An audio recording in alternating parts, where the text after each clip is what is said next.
এমন কোনো গুনাহ করে ফেলেছেন যা ভাবছেন ক্ষমার অযোগ্য? তাহলে একবার আল্লাহ তাআলার কাছে দিল খুলে তওবা করুন। নিজের ভুলটাকে স্বীকার করে তার দরবারে কেবল 2 ফোঁটা অশ্রু ফেলুন। তিনি আপনার সমস্ত অপরাধ, যদি তা আসমান সমপরিমাণ বিস্তৃত হয়, তিনি তা ক্ষমা করে দিবেন ইনশাআল্লাহ। বান্দার ক্ষমা প্রার্থনার আহ্বান শোনার জন্য তিনি অপেক্ষা করেন।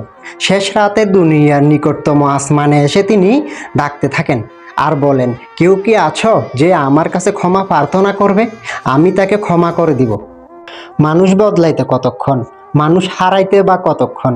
বিশ্বাস করেন, এই 2টা প্রশ্নের উত্তর আপনি কখনোই খুঁজে পাবেন না। কেন জানেন? আপনার সাথে চলতে চলতে হুট করে একটা মানুষ বদলাবে, হারিয়ে যাবে, আপনি বুঝতেও পারবেন না।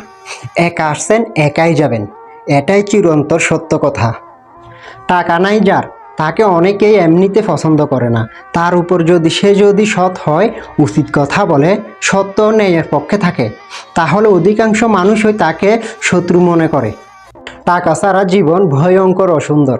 শুধু টাকার কাছে হেরে যায় সকালের আর রাতের সেই ঘুম, বিকেলের মাঠের খেলা, বন্ধুত্বের আবদার, বাবা মায়ের চিকিৎসা, অপ্রাপ্তির অসহায়ত্বে দীর্ঘশ্বাসে লুকিয়ে বেঁচে থাকা। শেষ পর্যন্ত আমি একাই, আমার ডানে বামে কেউ নেই। আমার মৃত্যুর পর কেউ সাথে যাবে না। আমার অসুস্থতায় কেউ আমার সাথে অসুস্থ হয় না। আমার যদি চোখে ঘুম না আসে, এই কারণে কেউ নির্ঘুম থাকে না। আসলে আমি একাই। আমার ক্ষুধায় আরেকজন ক্ষুধার্ত হয় না, আমার তৃষ্ণায় আরেকজন তৃষ্ণার্ত হয় না।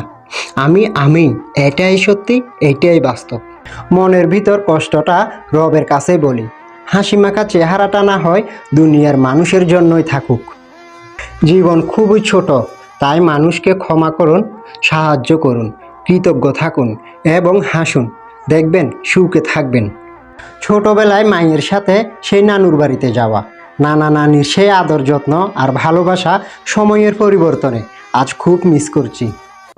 আজকে মারা গেলে কালকে সবাই ভুলে যাবে, অথচ এই জীবনটা নিয়ে কতই না কাহিনী।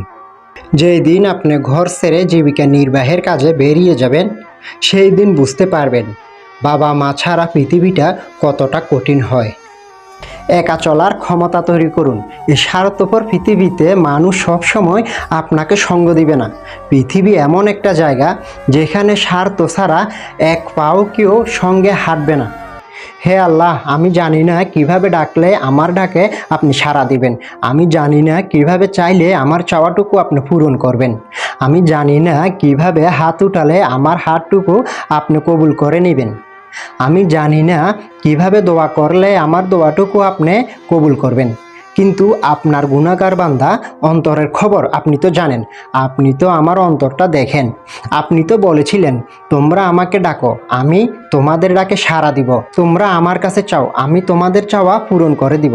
আপনি তো বলেছেন, আপনি খালি হাত ফিরিয়ে দিতে লজ্জাবোধ করেন। আমি আপনার অযোগ্য বান্দা হওয়ার সত্ত্বেও আপনি আমাকে যোগ্যতার বাহিরে অনেক কিছু দান করেছেন। আমি এবারও বিশ্বাস করি আপনি আমাকে নিরাশ করবেন না।